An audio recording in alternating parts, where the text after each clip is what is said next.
ব্রাজিলের ম্যাচ জাপানের সঙ্গে, কয়েকটা নাম বলি, কয়েকটা ম্যাচের কথা বলি অ্যাকচুয়ালি।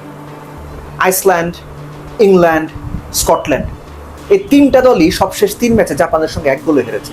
ঘানা 2-0 গোলে হেরেছে, বলিভিয়া 3-0 গোলে হেরেছে, এবং ব্রাজিল গত অক্টোবরে এই জাপানের সঙ্গে 3-2 গোলে হেরেছে। জাপান সবশেষ 10 ম্যাচ ইন্টারন্যাশনাল অপরাজিত।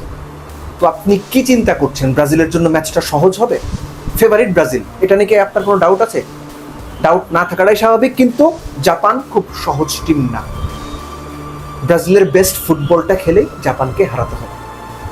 যদিও ব্রাজিলের এগেনস্টে জাপানের ট্র্যাক রেকর্ডটা ভালো না। এখনো পর্যন্ত বোধহয় 14টা ম্যাচ খেলেছে, এর মধ্যে 11টাতেই হেরেছে, এবং একটা মাত্র যায় যেটার কথা আমি বললাম গত বছরের অক্টোবরে, এই 8-9 মাস হয়েছে আর কি। জাপানের এই ভালো ফর্ম শুধুমাত্র ফ্রেন্ডলিগুলোতে ছিল না। ব্রাজিলের কথা আমি পরে আসছি, আগে জাপানের কথা এই জন্য বলছি যে জাপানকে হয়তো অনেকেই খুব সহজে ব্রাজিল হারিয়ে ফেলবে এটা চিন্তা করছেন, হয়তো অতটা সহজ হবে না।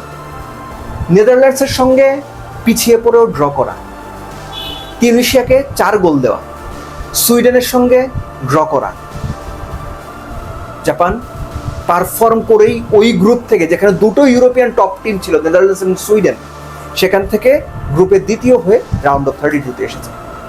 জাপান ওই রেসপেক্টটা ডিজার্ভ করে। আর ব্রাজিলের যে বিষয়টা, প্রথম ম্যাচের পরপর 2 ম্যাচে ব্রাজিলের পারফরমেন্স খুব ভালো ছিল।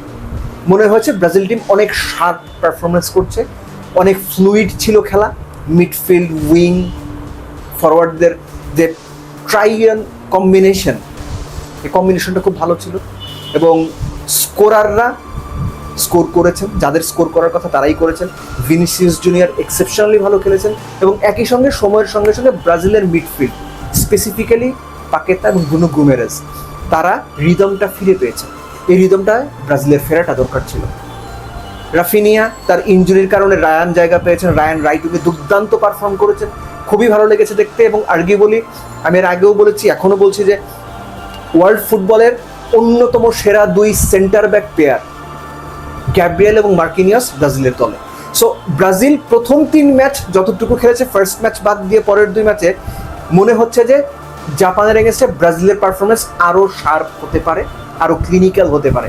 আর জাপান যদি ব্রাজিলকে হারাতে যায়, তারা নর্মাল যে ফরমেশনগুলোতে খেলে 3-4-2-1, 3 জন সেন্ট্রাল ডিফেন্ডার নিয়ে, সেই ফরমেশনেই যাবে নাকি অন্য কোনো ফরমেশনে যাবে, এটা দেখার জন্য আমাদের ওয়েট করতে হবে। ঠিক একইভাবে ব্রাজিলের সিঙ্গেল পিভট ক্যাসেমিরোকে রেখে ব্রুনো গোমেরেস এবং লুকাস পাকেতাকে নাম্বার 8 এবং নাম্বার 10 রোল দিয়ে, ডান পাশে রায়ান, বাম পাশে ভিনিসিয়াস জুনিয়র এবং ম্যাথিয়াস কুনিয়া, যেটা আমি প্রথম ম্যাচের পরে বলেছিলাম, যদি আমার ভিডিও আপনারা বা আলোচনা শুনে থাকেন, যে ম্যাথিয়াস কুনিয়াকে অবশ্যই খেলানো উচিত এবং নাম্বার 9 পজিশনে খেলানো উচিত। কেননা এই ভদ্রলোক number 9, number 10, number 7, number 8, left, right wing, he plays everywhere. দারুণ স্কোরার তো বটেই, দারুণ ফিনিশার তো বটেই, পরিশ্রমী প্লেয়ারও বটে। সো ব্রাজিলের এই টিমটা নিয়ে আলোচনা কম। আপনি এখন পর্যন্ত যদি বিশ্বকাপের চ্যাম্পিয়ন হবার ফেভারিট যে লিস্ট, সুপার কম্পিউটাররা বলছে 18.66% সম্ভাবনা ফ্রান্স চ্যাম্পিয়ন হবে, 16.26% সম্ভাবনা আর্জেন্টিনা চ্যাম্পিয়ন হবে, 13 সম্ভাবনা হচ্ছে স্পেন চ্যাম্পিয়ন হবে। ব্রাজিল কিন্তু এই লিস্টে নেই।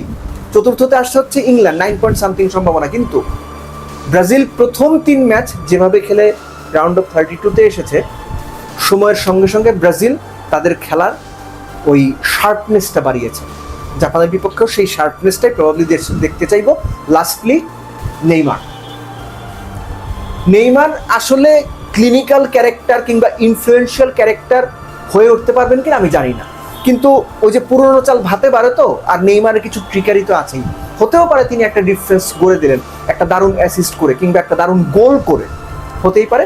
সো আপনার প্রেডিকশন কি, ফেভারিটকে জানাবেন। আমার ফেভারিট ব্রাজিল, প্রেডিকশনটা বলছি না, আপনার প্রেডিকশনটা কি কমেন্ট বক্সে জানাবেন। তবে এক্সপেক্ট করি জাপান খুব ভালো ফাইট দেবে, এবং ব্রাজিলকে জিততে হলেও খুব কষ্ট করে জিততে হবে। ওই নেদারল্যান্ডস সুইডেনকে যেভাবে 5টা দিয়ে হারিয়েছে, ওরকম কিছু মানে হবে না বলেই মনে করি।